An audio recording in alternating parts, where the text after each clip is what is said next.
안녕하세요. 독서전략연구소 곽동수장입니다. 반갑습니다. 네, 오늘은 31번째 시간으로 표현 기술에 대해서 알아보겠습니다. 먼저 교육 전에 지난 교육 내용을 한번 알아볼까요? 지난 시간에는 사고 훈련에 대해서 알아봤습니다.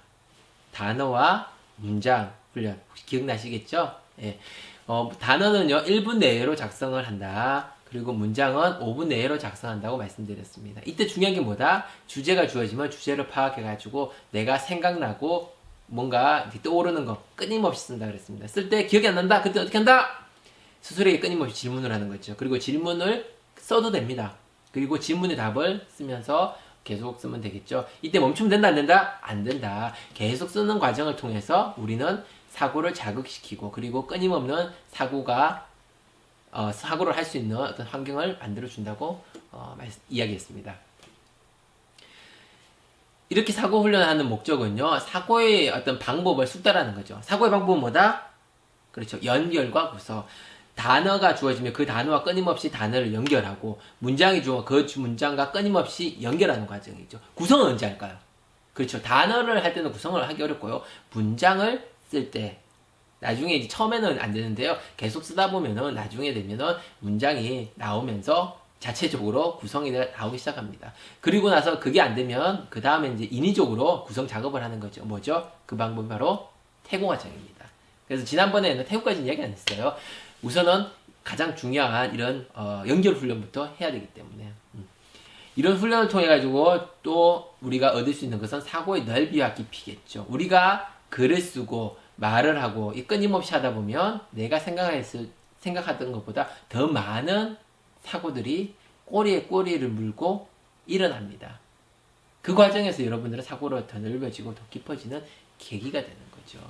그리고 이런 훈련을 글을 이용하다 보니까 글쓰기 기초 과정까지 숙달되는 효과를 얻을 수 있습니다. 도전해 보시죠. 아마 여러분들이 사고력도 개발하고 그리고 여러분들이 가지고 있는 어떤 글쓰기 능력도 얻을 수 있는 개발할 수 있는 좋은 계기가 되실 겁니다. 자, 오늘은요 독서 기술 중 마지막인 표현 기술에 대해서 알아보겠습니다. 표현이 뭐죠? 그렇죠. 여러분들이 알고 있는 것 또는 생각하고 느낌들을 말과 글과 음악과 그림 등 어떤 것이로든지 이렇게 나타내는 것을 표현이라고 합니다. 표현은요, 두 가지의 어떤 기능인데 개인적 기능과 사회적 기능이 있습니다. 개인적 기능. 자, 여러분들한테 표현 어떤 의미죠? 그렇죠. 자신을 표현하는 거죠. 뭐 특별하게 뭐 화려한 게 아니라요. 배고파. 기분 별로야. 좋아. 기뻐. 행복해. 뭐 이게 뭐예요? 자기 표현이죠. 자기 표현을 잘하는 것이 굉장히 중요한데 사람들은 자기 표현을 잘 못하죠. 그래서 항상 오해를 받는 경우가 있습니다. 내 표현이 약하다 보니까 내가 이만큼 해놓고도 요만큼밖에 평가 못 받는 경우가 많죠. 그게 늘 안타깝습니다. 내가 정말 더 잘할 수 있는데 세상이 나를 몰라주는데 뭐 그런 이야기를 하는 거죠. 그거는 사실 세상이 나를 몰라주는 게 아니라 내가 그만큼 표현력이 부족하다고 할 수 있습니다. 솔직히 말씀드리면. 그리고 또 하나는 정보와 내가 알게 된 정보와 그리고 내가 한 사고들을 구체화하는 과정. 그게 바로 표현의 개인적 기능이죠. 여러분, 이 기능은요, 여러분들이 서평을 쓰거나 영화에 대해서 친구들과 이야기를 나누거나 그랬을 때 쓰세요. 책이나 영화가 더 오랫동안 기억이 나고 그리고 그것을 통해 가지고 수많은 생각들이 확장되는 경험. 그게 바로 정보와 사고의 구체화 기능이라고 볼 수 있습니다. 자, 그러면 사회적 기능은요? 표현을 사회라니까 뭐 그렇게 어렵게 생각하실 필요 없고 다른 사람과 있을 때 표현이 어떤 기능을 할까요? 그렇죠. 표현을 해야지만 서로 소통이 되죠. 의사소통이 되죠. 그래서 표현을 잘하면 잘할수록 의사소통이 원활하겠죠. 그런데도 불구하고 많은 사람들이 소통이 좀 자기 표현이 약하다 보니까 소통도 어떻게 돼요? 취약한 경우가 많죠. 그래서 서로 오해가 발생하고 반목이 생기고 서로 싸움이 나고 그런 경우가 있습니다. 그래서 가장 중요한 건 자기 표현 그리고 그 자기 표현을 잘함으로써 다른 사람들과 서로 조화롭게 의사소통을 하는 능력까지 기를 수 있으면 좋겠죠. 그리고 가치 있는 결과물을 생산하는 거. 사람들이 이 부분에 많은 초점을 가집니다. 내가 표현하는 거, 내가 말하고 글을 쓰고 면접을 보고 여러 다양한 형태의 어떤 표현을 통해서 내가 평가를 받죠. 학교로 들어갈 수 있고 취직을 할 수 있죠. 그래서 사람들이 어떤 표현이라는 어떤 표현이 가진 사회적 기능 중에서 가치 있는 결과물을 생산하는데 많은 에너지를 투자하고 있습니다. 여러분들은요? 이 두 가지 중에서 어떤 게 중요할까요? 개인적 기능과 사회적 기능. 그렇죠. 사람들은 사회적 기능을 더 중요시 여깁니다. 그렇지만 그 베이스는 뭐다? 바로 개인적인 기능들. 즉 자기를 표현할 줄 알고 그리고 정보와 사고를 구체화할 수 있는 능력이 사회적 기능의 기초가 되기 때문에 개인적 기능이 더 중요하다고 할 수 있습니다. 우리가 독서에서 표현의 어떤 목적을 살펴보면요. 정보와 사고의 구체화 확장이라고 되어 있습니다. 이게 바로 개인적 기능이죠.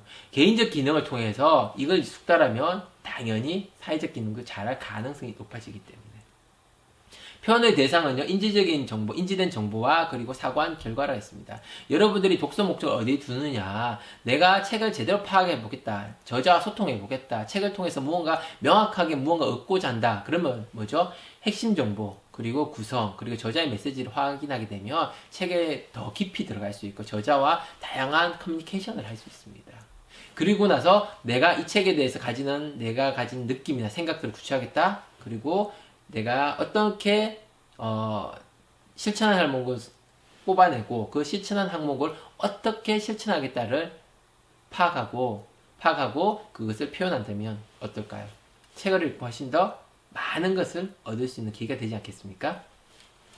자, 이런 표현하는 방법은요, 첫 번째 글쓰기가 있죠. 글쓰기는 처음부터 많이 쓰는 것이 아니라 한 줄 쓰기로 시작합니다. 좋았다, 싫었다, 별로였다, 한 줄, 아주 좋습니다. 그 다음 어떻게 한다? 무슨 내용이 좋았는지, 무슨 내용이 싫었는지 100개 쓰죠. 벌써 4줄, 5줄 왔네요. 그리고 나서 어떻게 한다? 왜 좋았는지 그 내용이, 왜 싫었는지를 쓰면요. 통상 6줄을 충분히 쓸 수 있습니다. 6줄을 쓰는 거는 가장 기초적인 어떤 그런 한 단락을 쓰는 거거든요. 그게 시작입니다. 그러면서 그 단락들이 모여서 한 편이 글이 되고 여러 가지 어떤 가치 있는 결과물이 되는 거죠. 이때 무엇이 중요하다? 맞춤법 띄어쓰기, 딴 거 필요 없다. 중요한 건 내가 알게 된 거, 내 생각, 느낌을 오로지 글에 담는 거, 종이에 담는 것이 메인 포인트다. 그런 다음에 그것이 이제 내가 마음껏 담았으면 그것을 가지고 태고 과정을 통해서 고쳐나가면 되겠죠. 고칠 때도 어떻게 고친다? 그렇죠. 여러분들이 3번 정도 소리내서 읽어보십시오. 그러면 훨씬 더 글이 수준이 올라가겠죠. 스스로 무엇이 잘못된지를 3번 정도 소리내서 읽으면 쉽게 찾을 수 있습니다. 그 이상 못 찾겠다 그러면 이제는 그 이상은 공부를 하셔야 되는데 대부분의 사람들은요, 이게 제가 이제 그 평가를 해보면은 3번 잘 안 읽습니다. 기껏 해야지 한 번. 어떤 경우는 안 읽어오는 경우도 많고요. 예. 여기까지 되었다면 이제는 여러분들의 컨텐츠를 제작하셔야 되겠죠. 저처럼 한 페이지 요약을 하든가 아니면 도서 요약을 쓰든가 아니면 마인드맵 또는 도형, 음악, 작곡이죠. 그리고 그림, 어떤 형태로든 괜찮습니다. 여러분 스타일대로, 여러분들이 원하는 방식, 여러분들이 좋아하는 컨텐츠를 한번 만들어 보는 것은 어떨까요? 이때 가치 있는 표현을 하기 위한 조건이라는 게 있습니다. 바로 정보성과 가독성이죠. 정보성은 뭐다?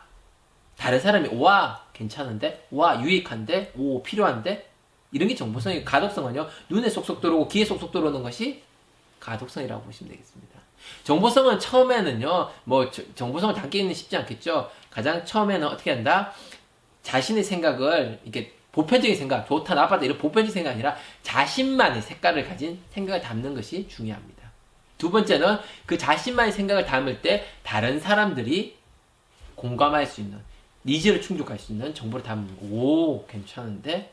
가 되겠죠. 그 정보성이 있다고 할 수 있습니다.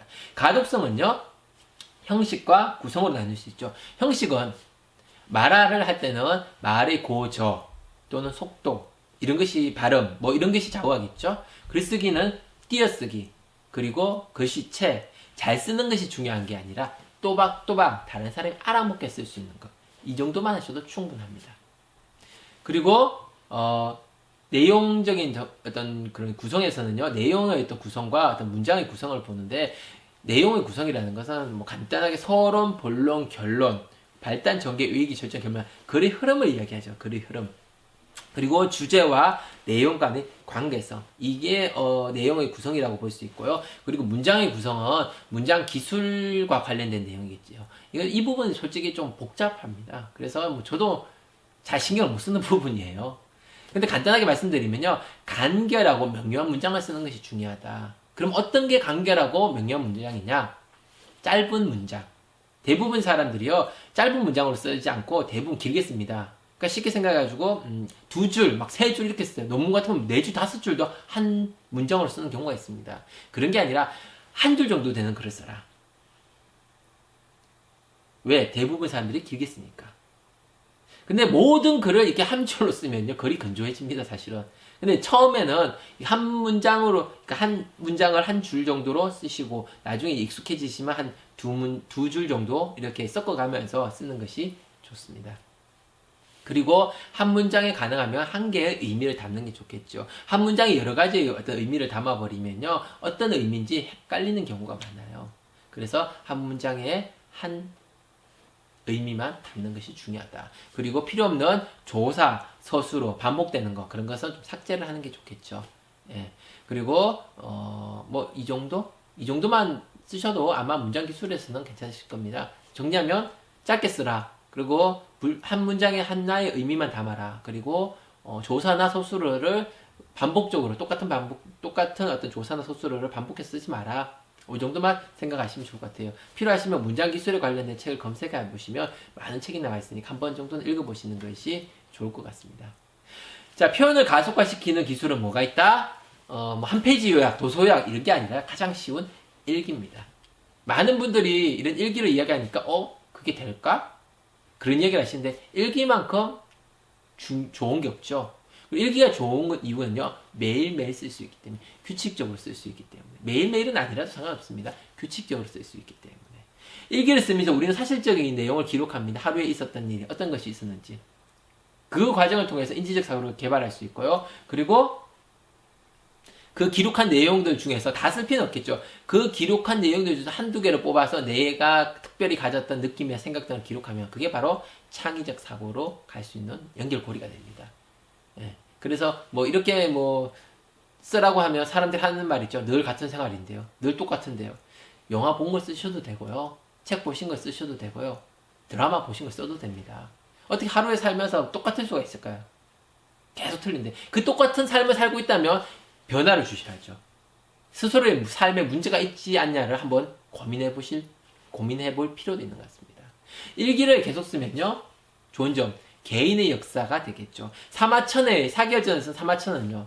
그렇게 방대하고 좋은 책을 썼는데도 불구하고 역사서를 썼는데도 불구하고 본인의 역사는 정말 찾아보기 힘들 정도죠. 그 사람의 어떤 대한 내용은 진짜 역사책 진짜 기퉁에 조금씩 묻어있는 거를 꺼집어내서 그 사람을 확인할 정도.